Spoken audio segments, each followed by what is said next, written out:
Today we are going to discuss the next method, that is sinking fund method of depreciation. Okay, किसी को कल वाली method में कोई डाउट है तो पूछ सकते हो, otherwise sinking fund method start करते हैं. ओके, इसका प्रोसेस समझ में आया था सब लोगों को? ये फिर से बताऊं? हाँ, प्लीज रिप्लाई. प्रोसेस समझ में आया था सब? हाँ सर, आ गया.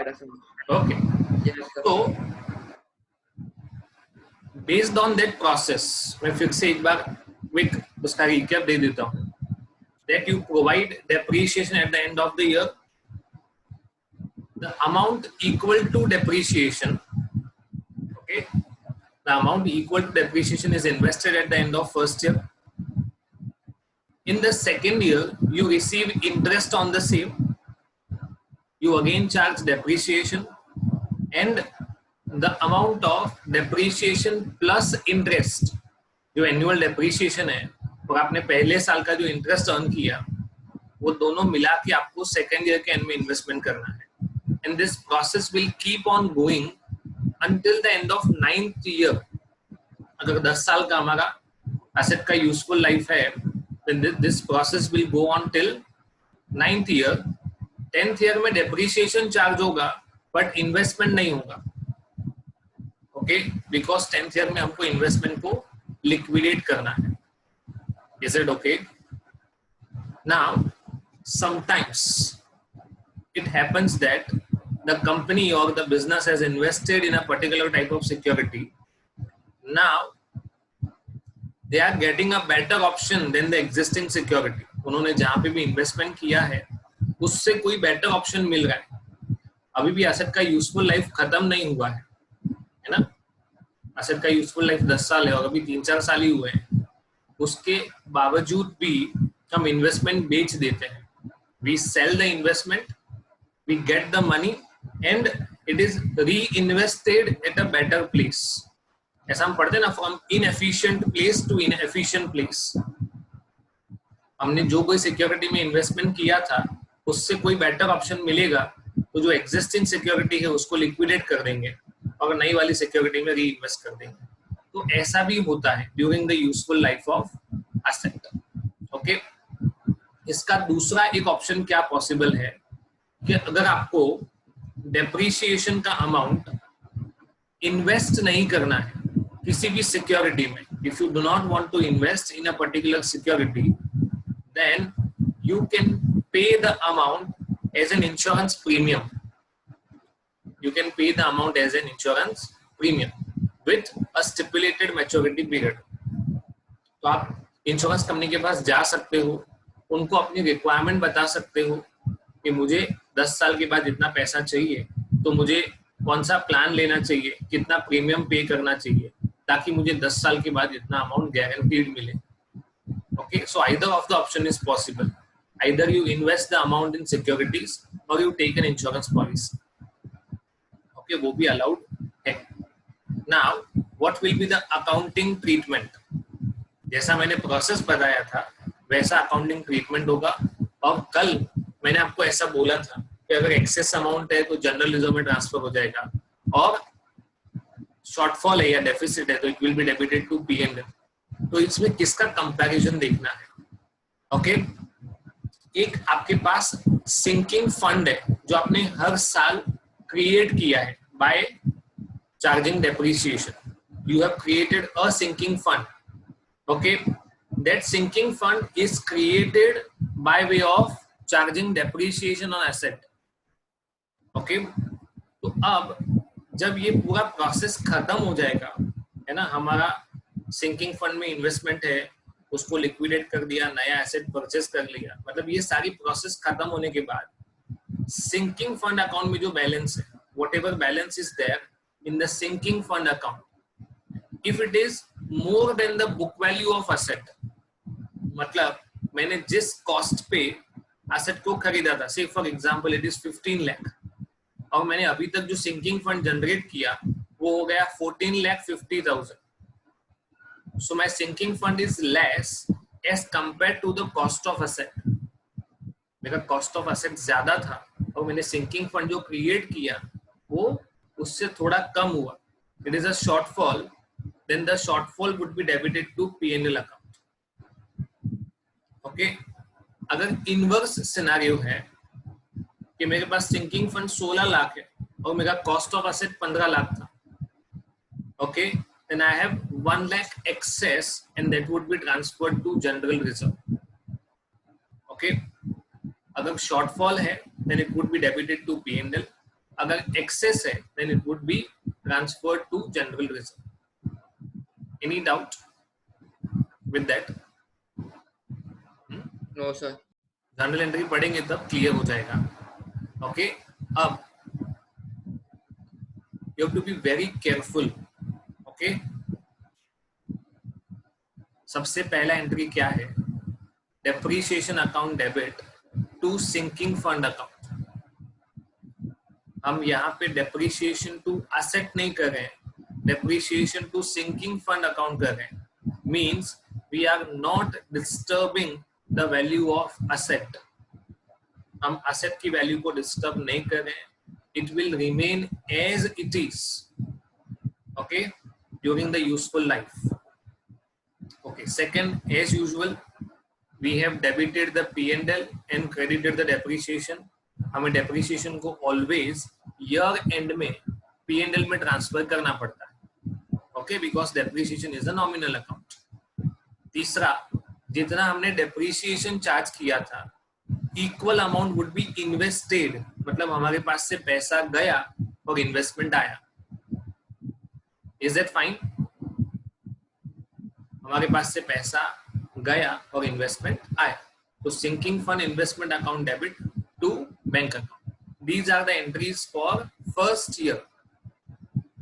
हम फर्स्ट ईयर में ये एंट्री पास करेंगे, इसके साथ साथ एक और एंट्री भी पास करते हैं असेट परचेज का, जो यहाँ पे नहीं दिया हुआ है। Okay, asset account debit to bank account, जो हम नॉर्मली एंट्री पास करते हैं, वो भी आपको लिखना है। What happens in the subsequent year? Okay, तो subsequent year में क्या होगा कि हमने ये जो भी इन्वेस्टमेंट किया होगा उस पे इंटरेस्ट मिलेगा। Okay, bank account debit to interest on sinking fund investment account. ये नाम बहुत बड़ा बड़ा है, पर आप उसको सिंपल इतना याद रख सकते हो, bank account debit to interest. अभी इंटरेस्ट किस पे मिला है वो तो हमें अच्छे से पता है, interest is received on sinking fund investment, तो ये नाम तो पहले से हमको पता है, इसको शॉर्ट में SFI भी बोल सकते हैं, sinking fund investment. Okay, this interest will be transferred, again interest is a nominal account, okay, तो उसको हम ओपन नहीं रख सकते, it will be closed and transferred, but here it is not being transferred to P&L, rather it is being transferred to sinking fund account, क्योंकि ये reinvest होने वाला है। What will happen? This will get reinvested. Okay? और यहाँ पे हमारा concept भी वायलेट नहीं होगा, वो धीरे धीरे समझ में आ जाएगा कि नॉर्मली हमें इनकम को P&L में रिकॉर्ड करना होता है, ओके, बट यहाँ पे हम उसको किसी एक पर्टिकुलर फंड में लेके जा रहे हैं, okay, but it is not violating our concept. धीरे धीरे क्लियर हो जाएगा। चलो वापस ये दो एंट्री तो पास करेंगे ही सब्सिक्वेंट ईयर में, और ये तीन, depreciation to sinking fund, P&L टू depreciation and sinking fund investment to bank. Subsequent year में ये दो और ऊपर वाली तीनों एंट्री पास होगी, पर जब भी हम ये सिंकिंग फंड इन्वेस्टमेंट अकाउंट वाला करेंगे ना सब्सिक्वेंट ईयर में, तो फॉर एग्जांपल मैंने फर्स्ट ईयर में 1 लाख रुपए इन्वेस्टमेंट किया था, मैंने 1 लाख डेप्रिसिएशन चार्ज किया था और उतना इक्वल अमाउंट का मैंने इन्वेस्टमेंट कर दिया था, on which I got 10,000 rupees as interest, मुझे उस पे 10,000 रुपए इंटरेस्ट मिला। Is it okay? तो नेक्स्ट ईयर का मेरा इंटरेस्ट का अमाउंट हो गया 10,000, नेक्स्ट ईयर वापस मैंने डेप्रिसिएशन चार्ज किया 1 lakh, so in the second year the amount of interest plus amount of depreciation. The amount of interest plus amount of depreciation will be jointly invested. मतलब मैं जब second year का investment करूंगा तो सिर्फ डेप्रिसिएशन का नहीं, मैंने पिछले साल जो इन्वेस्टमेंट किया था उसका इंटरेस्ट भी मैं री इन्वेस्ट कर दूंगा. Okay, and this process will keep on going until second last year.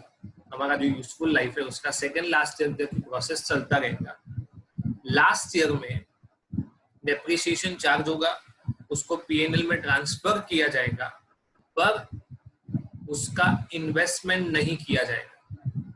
Last year में इंटरेस्ट मिलेगा, इंटरेस्ट को सिंकिंग फंड में ट्रांसफर करेंगे, डेप्रिसिएशन चार्ज करेंगे और उसको पीएनएल में ट्रांसफर करेंगे. All these things will be done, but investment will not be there. Instead of that, we will sell the investment. क्या करेंगे उसको हम लोग? For sale of sinking fund investment at the end of useful life. मैंने investment बेचा, अगर इसमें profit हुआ तो सिंकिंग फंड क्रेडिट होगा, और अगर लॉस हुआ तो सिंकिंग फंड डेबिट होगा. If the investment is sold at profit, okay, then sinking fund account would be credited, and if the investment is sold at a loss, then sinking fund account would be debited.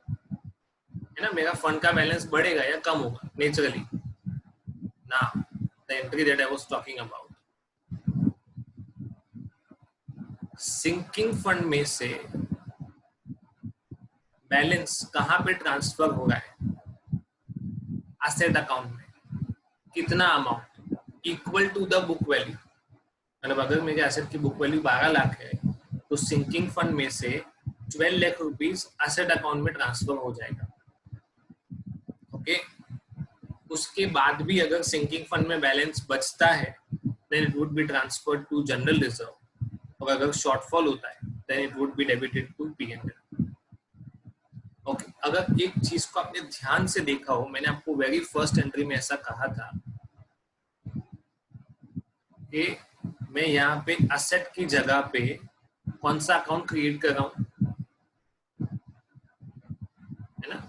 Instead of, normally हम entry लिखते हैं depreciation to asset, इसकी जगह मैंने लिखा depreciation to sinking fund, and this will keep on happening year over year. अब क्या होगा कि सिंकिंग फंड अकाउंट को इतने साल हमने क्रेडिट किया, अब किसी एक पर्टिकुलर ईयर में, मतलब लास्ट ईयर में, उसको डेबिट करेंगे and that would be transferred to asset. Haven't I done the same thing which I always do? मैंने क्या किया? डेप्रिसिएशन टू सिंकिंग फंड, फिर सिंकिंग टू एसेट. तो सिंकिंग फंड क्या हो जाएगा? नलिफाई. प्रोसेस समझ में आ रहा है? Yes sir. है ना? तो sinking fund account debit to asset account equal to the value of asset. Now asset का वैल्यू 0 हो गया. Yes. Okay, the value of asset is 0. What happens is that even after that, if we have excess balance, then it would be transferred to general reserve. What is the reason of this thing? इसका मतलब क्या है या इसका reason क्या है? The reason is कि हमने सिंकिंग फंड क्रिएट भी कहां से किया था? प्रॉफिट में से, है ना. हमने सिंकिंग फंड प्रॉफिट में से ही क्रिएट किया होगा ना, क्योंकि डेप्रिसिएशन चार्ज किया तो प्रॉफिट कम हुआ और उतने ही अमाउंट का हमने सिंकिंग फंड क्रिएट किया, so it is profit only. अगर एक्सेस है तो प्रॉफिट में वापस ट्रांसफर कर देंगे, और डेफिसिट है तो पीएनएल से ले लेंगे. क्लियर? ओके, और बोलो सर. सिंकिंग फंड की वैल्यू एसेट से ज्यादा कैसे हो सकती है? सी, मैंने आपको जैसा बोला था अभी कि अगर हम इन्वेस्टमेंट बेचेंगे, है ना, मैंने सिंकिंग फंड इन्वेस्टमेंट, प्लीज सुनो, है ना, मैंने जो भी इन्वेस्टमेंट किया था, ओके, सिंकिंग फंड का बैलेंस यूज करके मैंने इन्वेस्टमेंट किया था, उसमें मुझे एवरी ईयर इंटरेस्ट मिलता रहेगा। ओके, और दूसरा, इन्वेस्टमेंट को बेचने का प्रॉफिट लॉस भी मैं कहाँ ट्रांसफर करता हूँ? सी, if the investment is sold and there is a profit, then it is transferred to sinking fund. If there is a loss, then it is debited to sinking fund. तो sinking fund में कौन सा amount जा रहा है? हर साल जो depreciation charge करते हैं वो, प्लस हर साल जो इंटरेस्ट मिलता है वो, प्लस हमने इन्वेस्टमेंट बेच के जो पैसा कमाया, दैट इज प्रॉफिट और loss, that is also transferred to sinking fund. तो ये कभी भी exactly equal to the value of asset होगा, ये possible ही नहीं है। It is never ever possible. Either it is less or more. Sinking fund का बैलेंस हमेशा asset की वैल्यू से ज्यादा या asset की वैल्यू से कम होगा, इक्वल कभी भी नहीं होगा। ओके, किसी है डिफिकल्टी है तो प्लीज पूछो। और सर नया एसेट परचेस किया, तो फिर से sinking fund credit, that is, but जिस किसी एसेट पे हमने सिंकिंग फंड क्रिएट किया था, हाँ, तो ऐसा होगा। If you want to keep it as it is, मुझे सिंकिंग फंड का जो भी एक्सेस या कोई भी जो चीज है उसको कंसीडर नहीं करना है ना। जितना वैल्यू ऑफ एसेट था उतना ही सिंकिंग फंड रखा। अब जो एक्सेस है तो क्या होगा कि नेक्स्ट जब हम दूसरी कोई एसेट के बारे में प्लानिंग करेंगे, इतना डेप्रिसिएशन इतना सिंकिंग फंड में ट्रांसफर कम करेंगे। Simple, that much lesser amount would be transferred P&L। बात तो एक ही होती है ना, एक्सेस है तो जर्नलिज्म में ट्रांसफर किया, नहीं तो क्या कर सकते हो आप, सिंकिंग फंड को कंटिन्यू रख सकते हैं और दूसरी एसेट पे जो डेप्रिसिएशन चार्ज करते हैं और P&L में ट्रांसफर करते हैं, उसका इन्वेस्टमेंट करते हैं, उसको थोड़ा कम कर देंगे, क्योंकि हमारे पास ऑलरेडी सिंकिंग फंड में बैलेंस है। वो अभी समझ में आएगा, अगर आप एक क्वेश्चन एक बार देख लोगे ना, then it will be clear. Okay, कि आप उसको किस तरह से मैनेज कर सकते हो। ओके, आप जो भी क्वेश्चन बोल रहे हो कि मुझे उसको एक्सेस नहीं रखना है, then how can I manage it, वो भी आपको क्वेश्चन में समझ में आ जाए। Now, this question is given, but इसमें हमने जो प्रोसेस पढ़ा था ना, वैसा सीधा सीधा कुछ भी नहीं दिया है। आपको बहुत सारी चीजें समझनी पड़ेंगी। It's not like कि आपको इतना बोल दिया है कि 10 लाख रुपए का एसेट खरीदा है, इस पे हर साल इतना डेप्रिसिएशन चार्ज होगा, इतना सिंकिंग फंड में इन्वेस्टमेंट होगा, इतना इंटरेस्ट मिलेगा। It's not straight away given. Okay, you will have to plan the journal entries in your mind first. आपको बीच में से कोई भी क्वेश्चन उठा के पूछ लिया है, okay? Yes, any doubt, Ruby?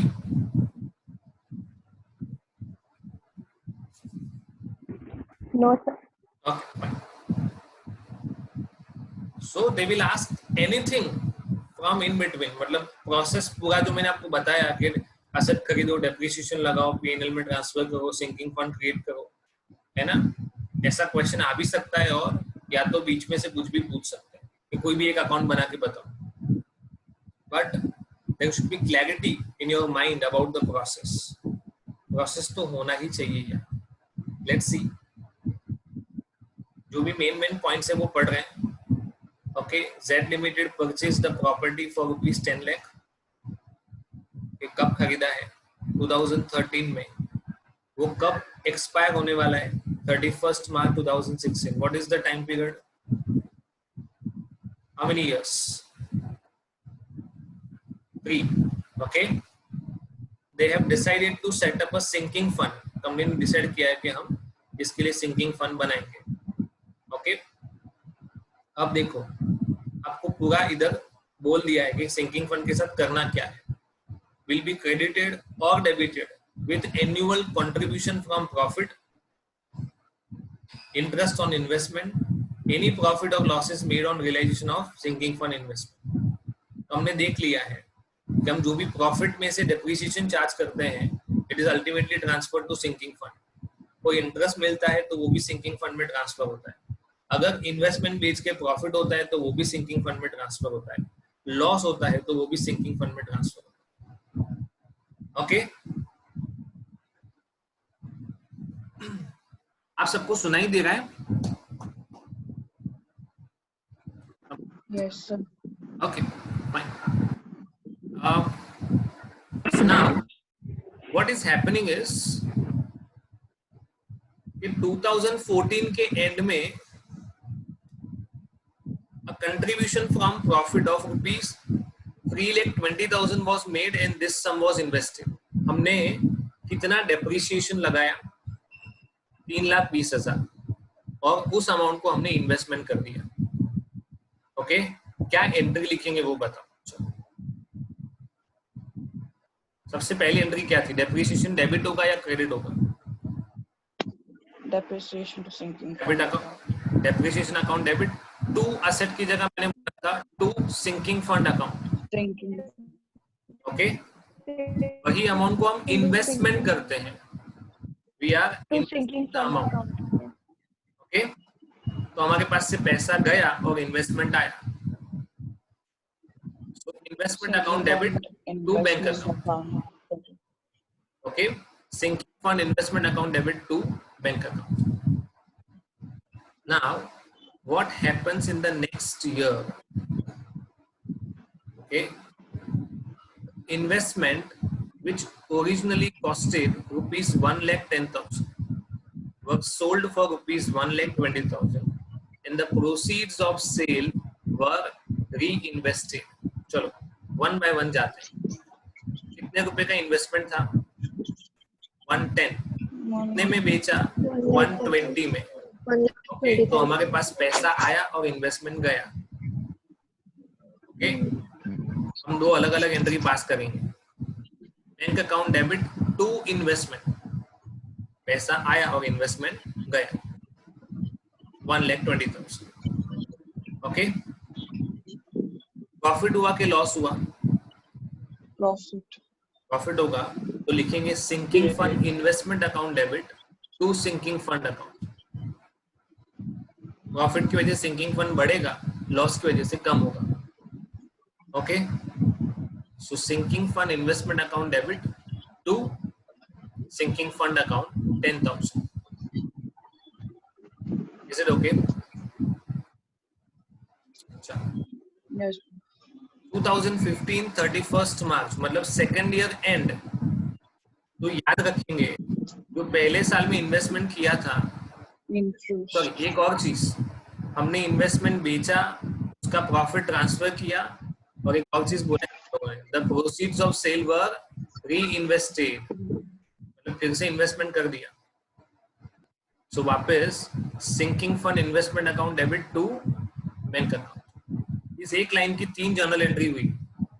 पहले इन्वेस्टमेंट बेचा, उसके प्रॉफिट को ट्रांसफर किया और जो पैसा आया उससे वापस इन्वेस्टमेंट खरीद लिया। Okay, so again a contribution from profit was made and interest on investment of rupees 16,000 was received and these amounts were reinvested। मतलब हमने सेकेंड ईयर में कितना डेप्रिसिएशन लगाया? फिर से 3,20,000। Okay, depreciation to sinking. Okay, हमको कितना इंटरेस्ट मिला? 16,000 पैसा आया। Bank account debit interest account, Interest on sinking fund investment account. Sinking fund bank investment. Account debit to interest on investment of sinking fund और interest on sinking fund investment. यही interest को हम किधर transfer करेंगे? Sinking fund account. Sinking fund. Sinking fund account. So interest account debit to sinking fund. Okay, now the annual contribution plus interest would be, मैंने बोला था second year में सिर्फ डेप्रिसिएशन नहीं, डेप्रिसिएशन के साथ इंटरेस्ट भी रीइन्वेस्ट हो जाएगा। Now sinking fund investment account debit to bank account 3,36,000। कितना आएगा? 3,36,000। ओके, थर्ड ईयर में क्या हो रहा है देखते हैं. Investments which originally costed rupees 2,10,000 were sold at a profit of 20,000. दो एंट्री लिखेंगे. Bank account debit 2,30,000, investment account 2,30,000 और फिर प्रॉफिट को ट्रांसफर करेंगे. तो sinking fund investment account to sinking fund 20,000 रुपये वहां पे ट्रांसफर हो जाएगा. And the proceeds of sale were reinvested. तो मतलब 2,30,000 रुपये को मैंने री इन्वेस्ट कर दिया. Sinking fund investment account debit to bank account. Okay. Third year के एंड में अभी एक चीज देखते हैं. हाँ, interest on investment rupees 48,000 was received. कितना मिला? 48,000. क्या लिखेंगे? Bank account debit to interest Interest on SFI. and interest account debit to sinking fund. ठीक है. So, all existing investments were sold for rupees 6,60,000. मतलब मैंने अभी तक जितना भी इन्वेस्टमेंट किया था उसको मैंने 6,60,000 में बेच दिया. तो bank account debit to sinking fund investment. यहाँ पे भी प्रॉफिट लॉस का चांस है पर वो पता नहीं है कितना प्रॉफिट या लॉस, वो गिनते हैं अभी. ये लाइन बहुत इंपॉर्टेंट है. A contribution from profit of an amount required to make up the sinking fund. मतलब मेरी जितने रुपए की एसेट थी उतना सिंकिंग फंड में बैलेंस होना चाहिए.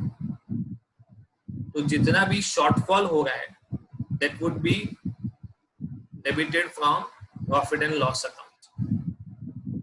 है ना? ठीक है ना? Required to make up the sinking fund to rupees 10 lakh.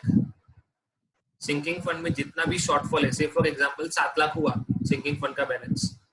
Okay, तो 3 लाख शॉर्टफॉल है, वो 3 लाख पीएनएल में से लाया जाए. And this amount was not invested. Why? क्योंकि ये लास्ट ईयर है, हमको इन्वेस्ट नहीं करना है, उल्टा इन्वेस्टमेंट को लिक्विडेट करना है. ओके. चलो मैं आपको रफ कैलकुलेशन बताता हूँ कि मेरे pass on the day of 31st मार्च 2016 कितने रुपए का इन्वेस्टमेंट था. Okay, please follow. तो आपको कैलकुलेटर भी मेरे साथ करना भी है. हमने फर्स्ट ईयर के एंड में कितना इन्वेस्टमेंट किया था? 320. करते जाओ.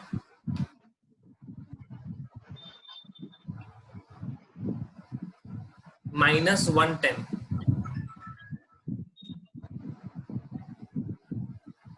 Plus 120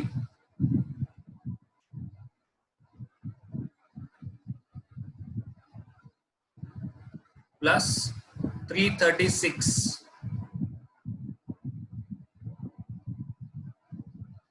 minus 2,10,000 4,56,000 plus 2,30,000 6,86,000 worth of investment I was having. Okay, I sold it for कितने में बेचा? 6,60,000. प्रॉफिट और लॉस? Loss. लॉस. तो सिंकिंग फंड को क्या करेंगे? Debit. Debit. Okay, sinking fund account debit to sinking fund investment account 26,000. 26. चलो, ये मुझे पता चला कि मेरे पास सिंकिंग फंड इन्वेस्टमेंट में कितना बैलेंस था. ओके, अभी बारी आती है सिंकिंग फंड की. किसकी बारी आती है? Sinking fund. Okay, please be careful. हमने सिंकिंग फंड में कितना एलोकेट किया फर्स्ट ईयर में? 320. ओके, चलो नेक्स्ट ईयर हमको कितने का प्रॉफिट हुआ था यहाँ पे? 10,000. 10,000. 10,000 प्लस करो, क्योंकि प्रॉफिट या लॉस जो भी होगा वो किधर ट्रांसफर होगा? सिंकिंग फंड में ट्रांसफर होगा Sinking fund account. Okay plus 320 का अलोकेशन और 16,000 रुपए का इंटरेस्ट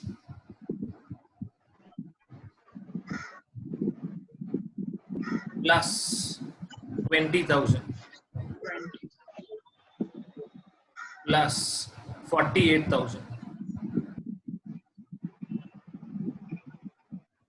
माइनस 26,000 कितना अमाउंट बचा 7,08,000 कितना मेकअप करना है हमको 10 lakh okay so what is the difference amount 292,000. that would be 292,000. appropriated from profit Yes, sir. that would be appropriated from profit okay चलो फॉर्मूला लिखवाता हूं मैं आपको एक फॉर्मूला लिखो balance of sinking fund is equals to balance of sinking fund is equals to annual contribution from profit annual contribution from profit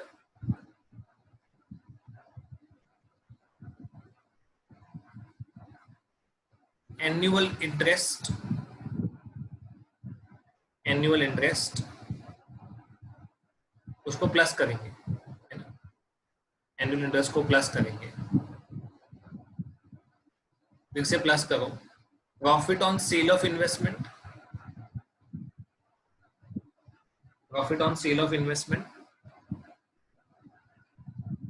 minus loss on sale of investment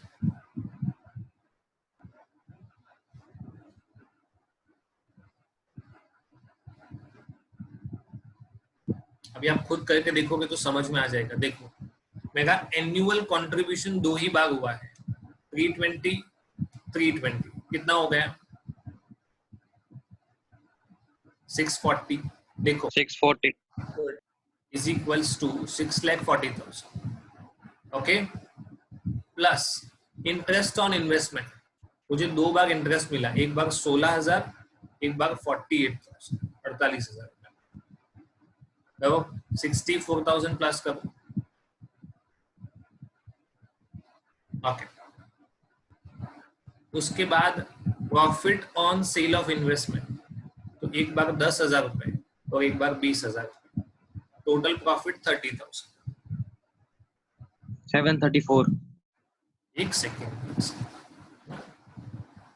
why are you being impulsive minus loss on sale of investment 26,000 7,08,000. Clear हो गया Yes, sir. Sinking fund का balance कितना बचेगा और मुझे कितना makeup करना है 2,92,000.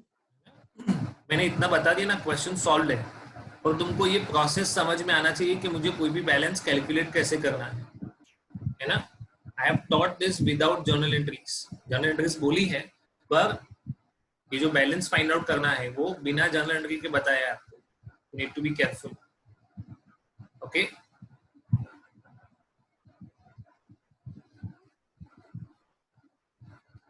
इन्वेस्टमेंट में सिंपल है okay purchase minus sale as simple as that आपको पूछा क्या है prepare sinking fund and sinking fund investment account for 13, 14, 14, 15 and 15, 16. Sinking fund is very much simple. See,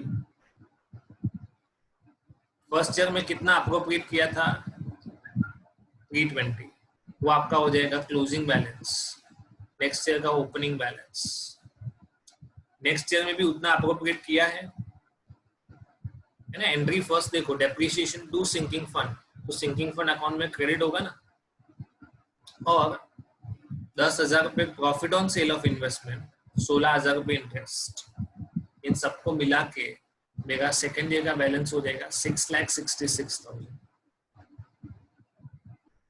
third year में opening, okay, profit on sale of investment, interest on investment minus loss, इतना करोगे ना, इसका total, ये credit set 3 figure और उसमें से ये माइनस, तो आपको मिलेगा 708,000 और वो 10 लाख करने के लिए आपने 292 मेकअप किया, it is a balancing figure, okay, and this is your investment account. इसी क्वेश्चन को आगे बढ़ा के आपको दूसरी 2 चीजें पूछी हुई है,